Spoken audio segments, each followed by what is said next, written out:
بسم الله الرحمن الرحيم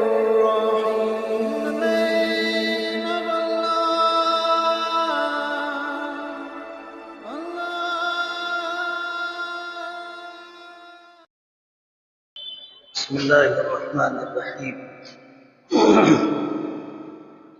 نحمده ونصلي على رسوله الكريم أما بعد فأعوذ بالله من الشيطان الرجيم بسم الله الرحمن الرحيم قل إن صلاتي ونسكي ومحياي ومماتي لله رب العالمين لا شريك له وبذلك أمرت وأنا أول المسلمين وقال النبي صلى الله عليه وسلم لا يؤمن أحدكم حتى يكون هواه تبعا لما جئت به أو كما قال عليه الصلاة والسلام۔ بزرگان محترم اور عزیز دوستو، قرآن کریم کی ایک آیت اور نبی کریم صلی اللہ علیہ وسلم کے ارشادات میں سے ایک حدیث میں نے پڑھی۔ قرآن کریم کی آیت کا ترجمہ و مفہوم یہ ہے کہ آپ کہہ دیجئے کہ میری نماز، میری قربانی اور میرا جینا اور مرنا اللہ رب العالمین کے لیے، جس کا کوئی شریک نہیں ہے، اور مجھے اسی بات کا حکم دیا گیا، اور میں تابع داری و فرما برداری کرنے والوں میں سب سے آگے، سب سے پہلا ہوں۔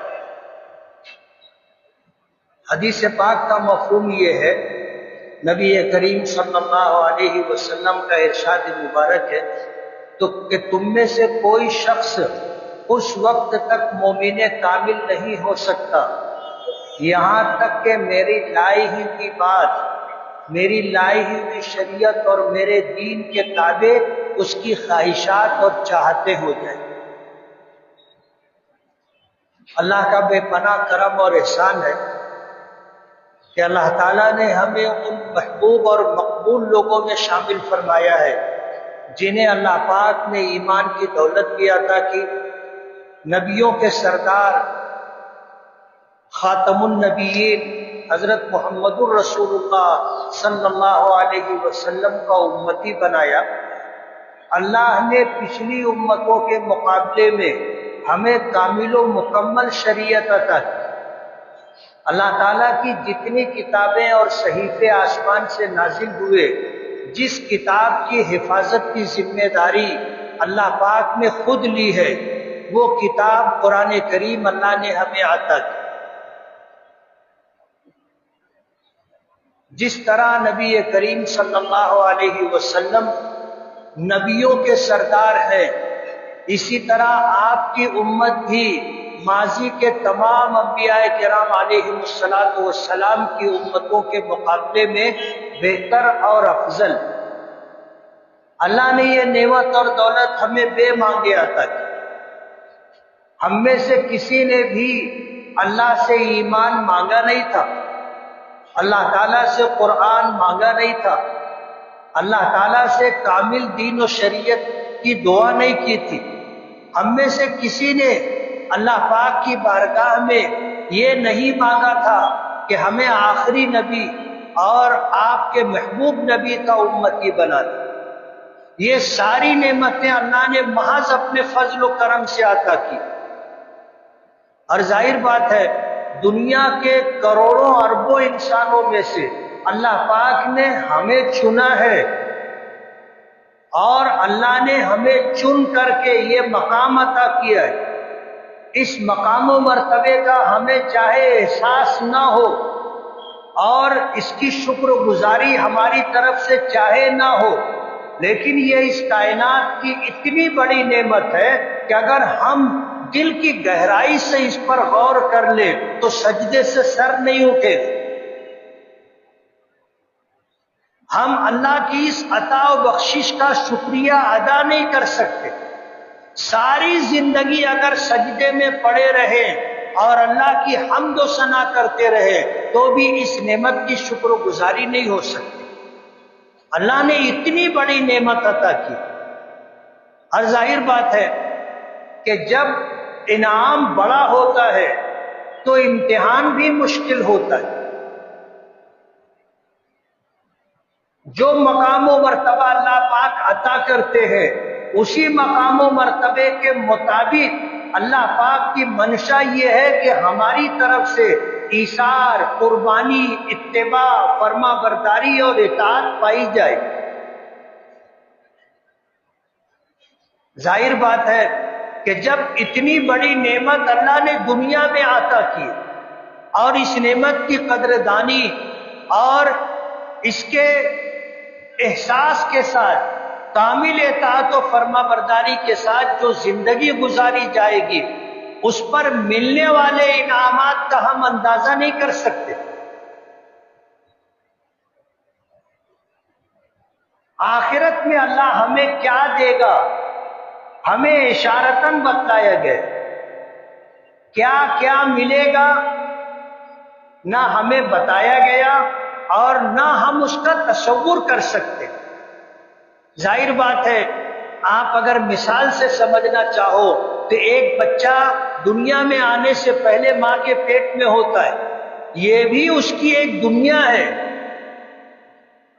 لیکن اس دنیا کے مختصر ہونے کا اندازہ آپ اس بات سے کر سکتے ہو کہ شکم مادر میں، ماں کے پیٹ میں آدمی ایک جسم کا حصہ ہے جسے رحم کہتے ہیں، جسے بچہ دانی کہتے ہیں۔ اس بچہ دانی کے اندر ایک جھلی ہوتی ہے، ایک تھیلی ہوتی ہے جس کو مشیمہ کہا جاتا ہے، بچہ اس میں رہتا ہے۔ ایک تاریکی، پھر دوسری تاریکی، پھر تیسری تاریکی، تین اندھیروں میں یہ بچہ رہتا ہے۔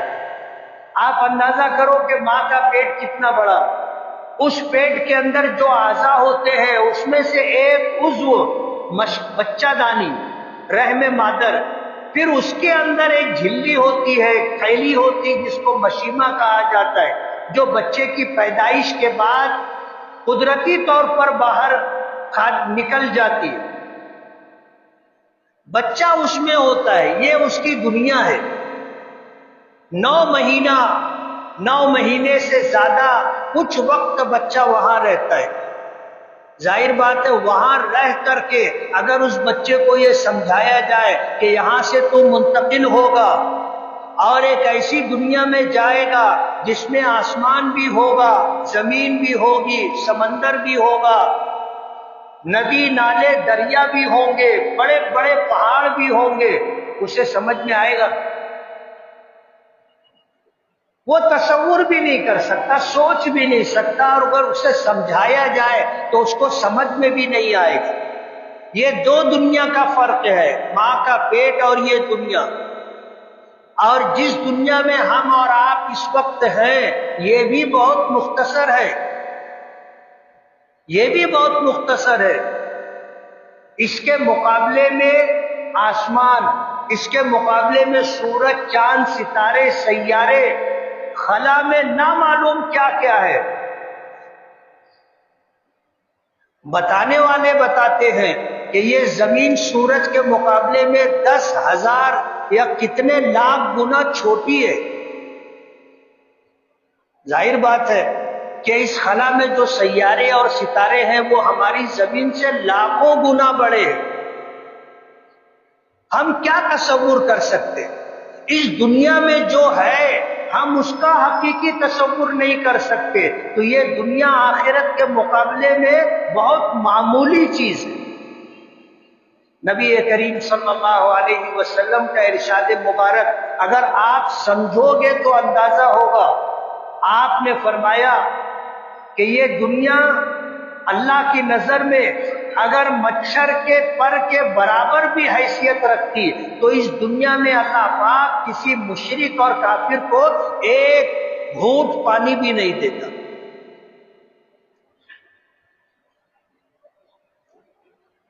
آپ اگر اس پر غور کریں گے تو اندازہ ہوگا کہ یہ دنیا اللہ کے نزدیک اگر مچھر کے پر کے برابر بھی حیثیت رکھتی تو اللہ تعالیٰ اپنے نافرمانوں میں مشرک اور کافر لوگوں کو ایک گھونٹ پانی بھی نہیں دیتا۔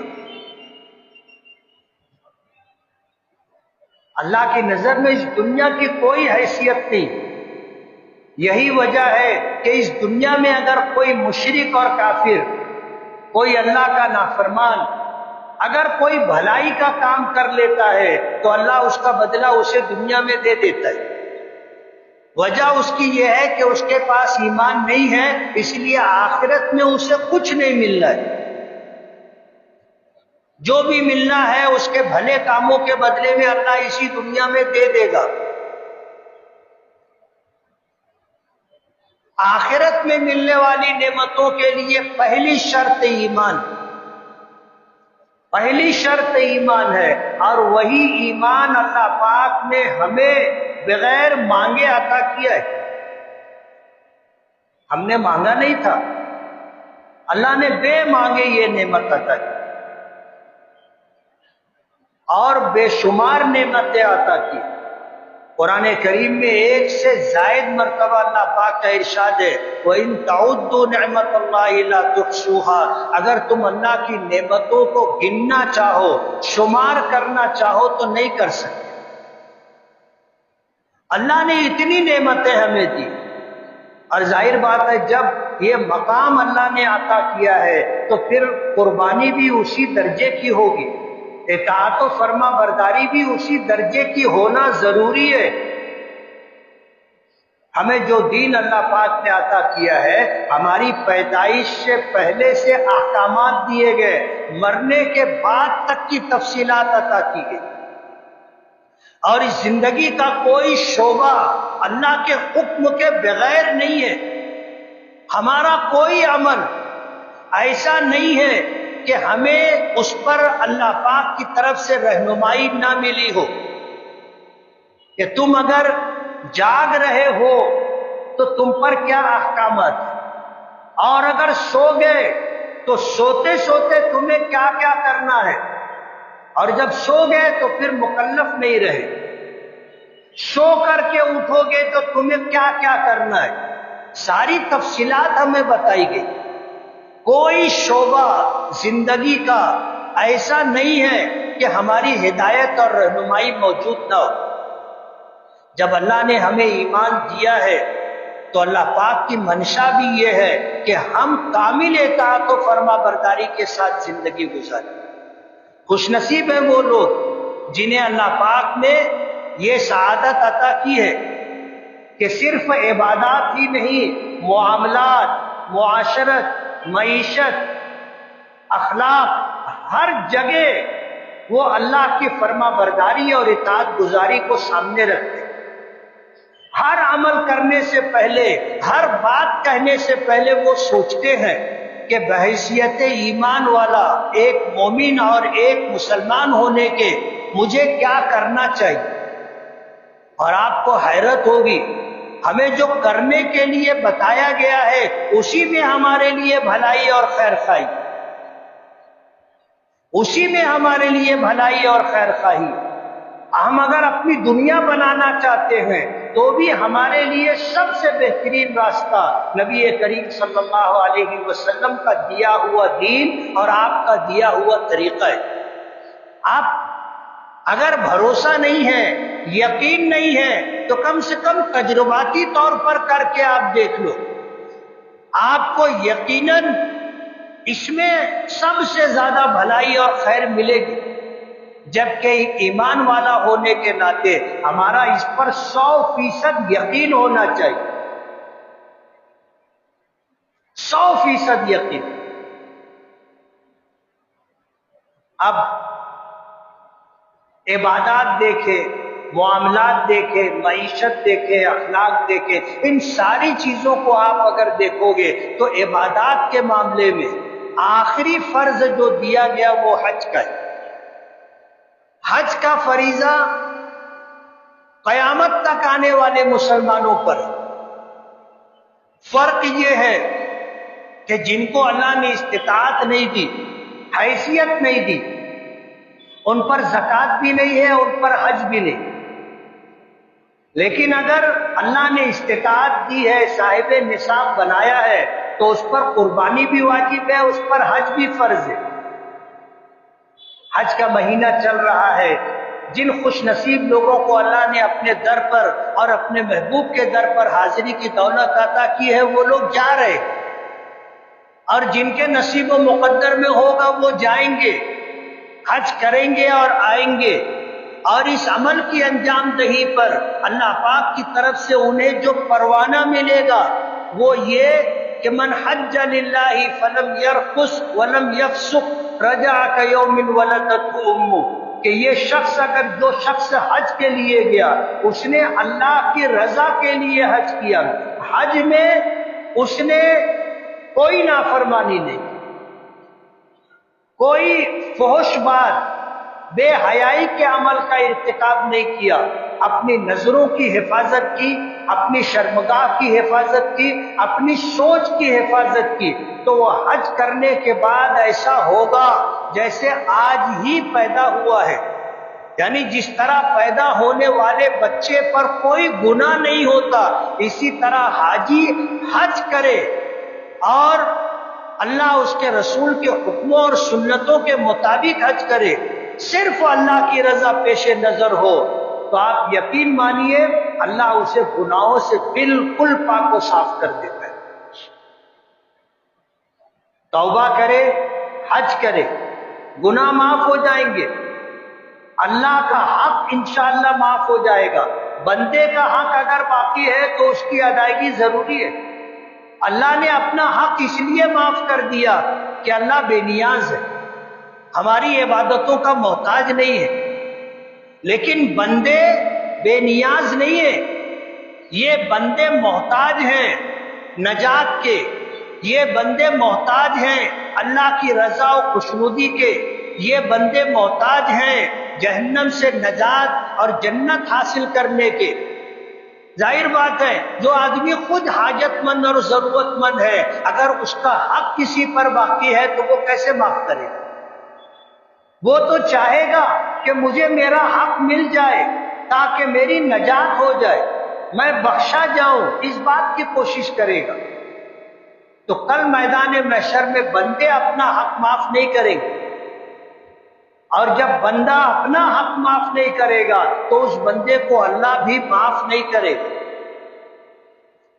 حقدار کو اس کا حق دلوائے گا۔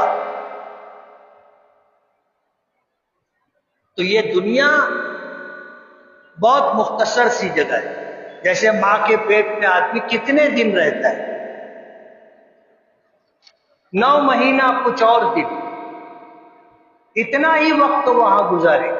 اس دنیا میں بھی ہم اتنے ہی دن رہیں گے جتنا ہمیں دیا گیا ہے، اور کس کو کتنا دیا گیا ہے کسی کو پتہ نہیں ہے، کسی کو پتہ نہیں۔ ایک سانس لے کر کے بھی بچہ چلا جاتا ہے، پیدا ہوا، سانس لیا، آواز سنائی دی، حرکت دکھائی دی، اس کے بعد بچہ انتقال کر گیا۔ حضور نے فرمایا اعمار امتی بابین 60 و 70، میری امت کی اوسطاً عمر 60-70 سال، یہ وقت گزار کر کے جانا ہے۔ ہم میں سے اکثر یہاں تک پہنچ رہے ہیں، ہم میں سے کب کس کا بلانا آ جائے گا پتہ نہیں۔ ہر دن ہمیں سمجھنا چاہیے کہ یہ میری زندگی کا آخری دن، ہو سکتا ہے میرا بلانا آ جائے۔ رات کو سوتے وقت آدمی یہ احساس اور تصور کر کے سوئے، ہو سکتا ہے یہ میری زندگی کی آخری رات ہو، میں سوؤں تو صبح میری آنکھ نہ کھلے۔ اس طرح بھی لوگ جاتے ہیں کہ رات میں ایک دم آرام کے ساتھ بستر پر سوتے ہیں، سب سے بات چیت کر کے کچھ اشارات دے کر کے سوتے ہیں، صبح جب نہیں اٹھتے لوگ اٹھانے جاتے ہیں تو معلوم پڑتا ہے کہ یہ تو جا چکے۔ اس احساس کے ساتھ زندگی گزارنا چاہیے، روزانہ توبہ و استغفار کے ساتھ، اللہ تعالیٰ اور اس کے بندوں کے حقوق کی ادائیگی کے ساتھ، اور اسی طرح آدمی اس بات کی کوشش کرے کہ دنیا سے جا رہا ہوں تو میرے ذمے کسی کا حق باقی نہ رہے، روزانہ اپنا حساب و کتاب مکمل کر کے ختم کر کے سونا چاہیے۔ ہم اگر اس طرح اپنی زندگی گزاریں گے تو جانا ہمارے لیے کوئی بڑی بات نہیں۔ حضور پاک صلی اللہ علیہ وسلم نے فرمایا کہ موت مومن کے لیے تحفہ ہے، موت مومن کے لیے تحفہ ہے۔ اور ظاہر بات، تحفہ کس کو کہتے ہیں؟ جس کو پا کر آدمی خوش ہو جائے، جس کو پا کر آدمی خوش ہو جائے اس کو تحفہ کہا جاتا ہے۔ اور ظاہر بات ہے دینے والا اپنی حیثیت کے مطابق دیتا ہے، حیثیت کے مطابق دیتا ہے۔ اللہ پاک کی طرف سے ملنے والا تحفہ ایک تحفہ موت بھی ہے، کہ یہ دنیا مشقت کی جگہ ہے، یہ دنیا مشقت کی جگہ ہے، یہاں آدمی آزاد نہیں ہے، پابند ہے، ہر قدم پر پابند ہے، ہر عمل پر پابند ہے، ہر بات کہنے میں پابند ہے، آزاد نہیں ہے۔ حضور پاک صلی اللہ علیہ وسلم نے فرمایا کہ الدنیا سجن للمؤمن وجنت للکافر، یہ دنیا مومن کے لیے قید خانہ ہے اور کافر کے لیے جنت ہے۔ فرق یہ ہے کہ ہم اطاعت اور فرما برداری کے پابند ہیں، کوئی عمل اللہ کی مرضی کے خلاف نہیں کر سکتے، اور کافر اللہ کو نہیں مانتا یا تنے تنہا اللہ کو نہیں مانتا، وہ منمانی زندگی گزارتا ہے، اس کے لیے اس کے مذہب نے کوئی احکامات نہیں دیے کہ کھانا کیسے ہے، کمانا کیسے ہے، سونا کیسے ہے، پینا کیسے ہے، پہننا کیسے ہے، رہنا کیسے ہے، نہیں معلوم اس کو، وہ اپنی مرضی کے مطابق زندگی گزارتا ہے۔ لیکن ہم پابند ہیں، ہر عمل پر پابند ہیں، ہر بات میں اللہ کے حکموں کے پابند ہیں، تو ہماری زندگی قیدیوں جیسی ہے، ہم اپنی مرضی سے کچھ نہیں کر سکتے۔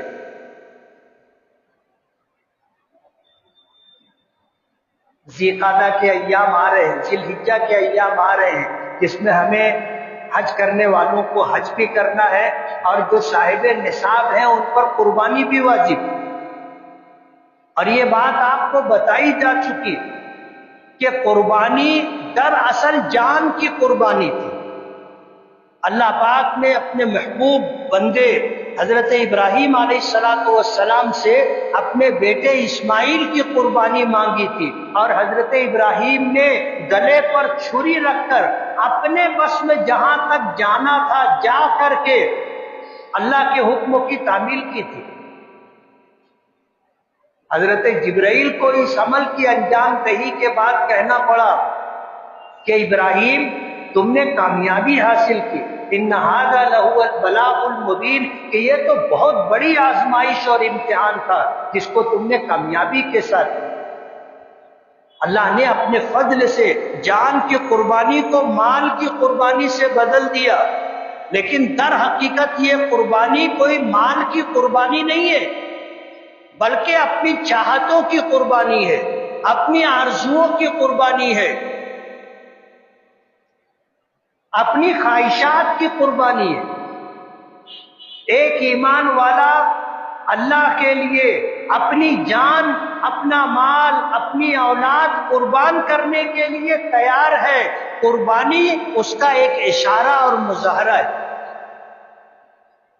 کہ قربانی کے لیے جو طریقہ آپ نے ہمیں بتایا، ہم اس طریقے پر چل کر کے آپ سے اس بات کا وعدہ کرتے ہیں کہ اگر اولاد قربان کرنی پڑی تو اولاد قربان کریں گے، خود کی جان قربان کرنی پڑی تو اپنی جان قربان کریں گے۔ قربانی کے پیچھے یہ جذبہ ہے، صرف یہ نہیں کہ بازار گئے، مارکیٹ گئے اور ایک جانور خرید کے لے آئے اور ہم نے بقرعید کے دن اور بعد کے 2 دنوں میں اس کی قربانی کر دی، بس ختم نہیں۔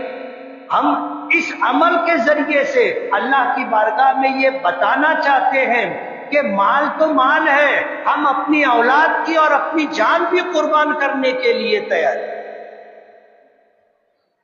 اور ظاہر بات ہے اس جذبے کے بغیر اگر جانور ہم ذبح کرتے ہیں تو اس کی اللہ کے نزدیک کیا حیثیت ہوگی، وہ تو کل قیامت کے دن معلوم پڑے گا۔ مسئلہ ہم بتا سکتے ہیں کہ تمہارے ذمے جو قربانی واجب تھی وہ ادا ہو گئی، لیکن اس قربانی کے ادا ہو جانے پر اجر و ثواب تو تمہیں مل جائے گا، لیکن اس قربانی کے پیچھے جو جذبہ ہونا چاہیے تھا وہ جذبہ اگر ہے تو آپ اپنے عمل میں کامیاب ہیں، آپ نے قربانی کا مقصد حاصل کر لیا۔ اور اگر یہ جذبہ نہیں رہا تو ظاہر بات ہے قربانی صرف ایک جانور کی قربانی ہے۔ قرآن کریم میں اللہ پاک نے فرمایا آپ کہہ دیجئے کہ میری نماز، میری تمام عبادتیں، میری قربانی، میرا جینا اور میرا مرنا سب کچھ اے اللہ تیرے لیے، تیرا کوئی شریک نہیں ہے۔ ایک ایمان والا ہونے کی حیثیت سے مجھے اسی بات کا حکم دیا گیا اور میں اطاعت و فرما برداری کرنے والوں میں سب سے آگے اور سب سے پہلا ہوں۔ اللہ پاک نے قرآن کریم میں یہ بات فرمائی اور نبی کریم صلی اللہ علیہ وسلم نے فرمایا تم میں سے کوئی شخص اس وقت تک مومن کامل نہیں ہو سکتا یہاں تک کہ میرا لایا ہوا دین اور شریعت اس کے نزدیک اس کی خواہشات پر غالب آ جائے، اس کی خواہشات میرے لائے ہوئے دین کے تابع ہو جائے، وہاں تک کوئی مومن کامل نہیں ہو سکتا۔ تو قربانی کرنا چاہیے، ہر صاحب نصاب پر قربانی واجب ہے، ہر صاحب نصاب پر قربانی واجب ہے، اور قربانی کرنے میں آدمی کو کشادہ دلی کا مظاہرہ کرنا چاہیے، بوجھ نہیں سمجھنا چاہیے، بوجھ نہیں سمجھنا چاہیے کہ ایک دم جو ہے بوڑھا اور کمزور جانور آدمی سستا خریدے اور قربانی کر کے سوچے کہ چلو یار قربانی ہو گئی۔ نہیں، اللہ کی رضا کے لیے آدمی اللہ کی راہ میں اپنا مال خرچ کر رہا ہے تو بہترین مال خرچ کرنا چاہیے، ہمارا دل بھی مطمئن ہونا چاہیے۔ اللہ کی راہ میں جان قربان کر رہے ہیں تو یہ جانور ہماری اولاد کا بدل ہے، کیا ہماری اولاد ایسی ہی ہے جیسی ہم قربانی اللہ کی بارگاہ میں پیش کر رہے ہیں؟ آج میں دیکھ رہا تھا،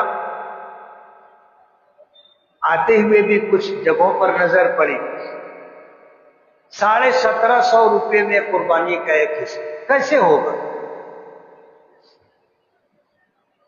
آپ بھی تو اسی دنیا میں رہتے ہیں نا، آپ ذرا جا کر کے مارکیٹ میں جانور کی قیمت معلوم کریں، آپ کو 12,000 15,000 میں کیسا جانور ملے گا؟ اس کا حصہ آپ لے رہے ہیں، اور مجھے تو اطمینان نہیں ہے جو لوگ ایسے معمولی پیسہ لیتے ہیں وہ لوگ پتہ نہیں اتنے میں ان کو جانور بھی ملتا ہے کہ نہیں ملتا ہے، کہاں سے تمہارے لیے قربانی کریں گے؟ اس سے بہتر تو یہ ہوگا کہ ہم خود 5-7 لوگ مل کر کے ایک جانور خریدے، ہمارا نصیب وہ 15 کا ملے، 20 کا ملے، 50 کا ملے، 1 لاکھ کا ملے، ہمارا نصیب، اچھا جانور خریدیں اور قربانی کریں، اور پھر جتنے حصے دار ہیں وزن کر کے گوشت تقسیم کر لیں۔ یہ 1700 1800 1900 2000 میں کہاں سے تم کو جانور ملے گا اور کیسا ملے گا آپ سمجھ سکتے ہو، جبکہ بڑے جانوروں میں 2 سال کی عمر ہونا ضروری ہے، 2 سال میں اگر 1 دن بھی کم ہوگا تو قربانی نہیں ہوگی، 1 دن بھی کم رہا تو قربانی نہیں ہوگی۔ آپ اس بات پر غور کریں، اور ہم اللہ کے لیے مال خرچ کر رہے ہیں، بوجھ نہیں ہے ہمارے اوپر، خوش دلی کے ساتھ آپ خرچہ کریں، آپ عبادت کر رہے ہو، آپ عبادت کر رہے ہو، اپنے اوپر بوجھ سمجھ کر کے مت کرو، اور جس طرح کشادہ دلی کے ساتھ آپ اللہ کی راہ میں خرچ کرو گے، اللہ آخرت میں اس کا اجر و ثواب جو ہے وہ تو دے گا، دنیا میں بھی اللہ اس کا بدل دیتا ہے. من ذا الذی یقرض اللہ قرضا حسنا فهو یضاعفه لمن یشاء. جو تم اللہ کے راستے میں مال خرچ کرو گے، اللہ کو تم قرض دے رہے، اور قرض سمجھتے ہو نا جس کی واپسی ضروری ہے، اور اللہ سے بہتر قرض ادا کرنے والا کون ملے گا آپ کو؟ اس لیے اس پر بھی غور کریں، قربانی کو بوجھ نہ سمجھیں، اور قربانی کے پیچھے جو مقصد ہے وہ مقصد سامنے رکھیں کہ آج اولاد کی قربانی کو مال کی قربانی میں اللہ بدل دیا ہے، لیکن ہم اس پر بھی تیار ہیں کہ اگر اولاد کو تیرے راہ میں قربان کرنا پڑے، اپنی جان تیرے لیے قربان کرنا پڑے، تو ہم اس کے لیے بھی تیار ہیں. اور ہر سال اللہ ہم سے یہ عہد لیتا ہے، اللہ کے دین پر، اللہ کی شریعت پر، اللہ کے احکامات پر اگر کبھی ایسا وقت آئے گا کہ ہمیں اپنی اولاد اور اپنی جان قربان کرنا پڑے، ہم اس کے لیے تیار ہیں. یہ جذبہ پیش نظر رہنا چاہیے. موت برحق ہے. خالد ابن ولید نے کہا تھا جو لوگ میدان جہاد میں جانے سے ڈرتے ہیں انہیں میرا یہ پیغام دے دینا کہ میں شہادت کے لیے اپنی زندگی میں ہر جنگ میں شریک ہوا، اور میرے جسم کا ایک حصہ بھی ایسا نہیں ہے جس پہ تیر یا تلوار کا زخم نہ ہو، اس کے نشانات نہ ہو، لیکن آج ایک بوڑھی عورت کی طرح میں بستر پر مر رہا ہوں. موت جب آنی ہے، جیسے آنی ہے ویسے ہی آئے گی. اگر آپ کی زندگی باقی ہے تو موت آپ کی حفاظت کرے گی، آپ کو مرنے نہیں دے گی.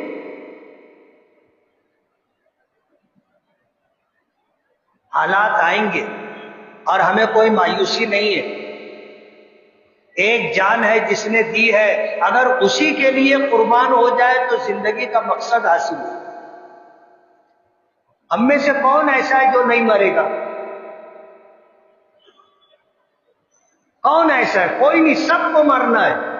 تو یہ جس کی دی ہوئی جان ہے، اگر اسی کے لیے کام آ جائے، اسی کے دین کے لیے کام آ جائے، اسی کی شریعت اور احکام کے تحفظ کے لیے کام آ جائے، تو اس سے بڑی بات اور کیا ہو؟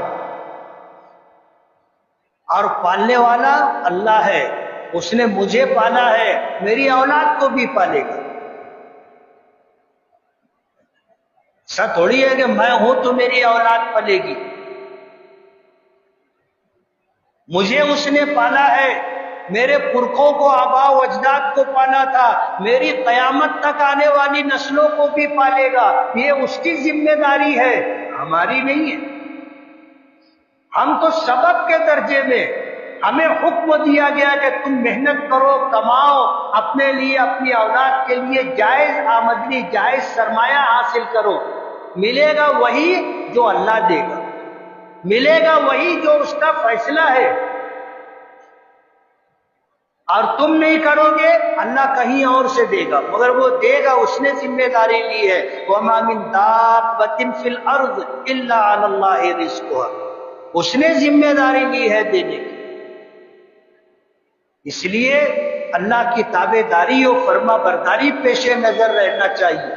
ہر حال میں، ہر حال میں جو اس مقصد کو پورا کر لے وہ کامیاب. اللہ تعالی ہمیں عمل کی توفیق عطا فرمائے. وآخر دعوانا الحمدللہ رب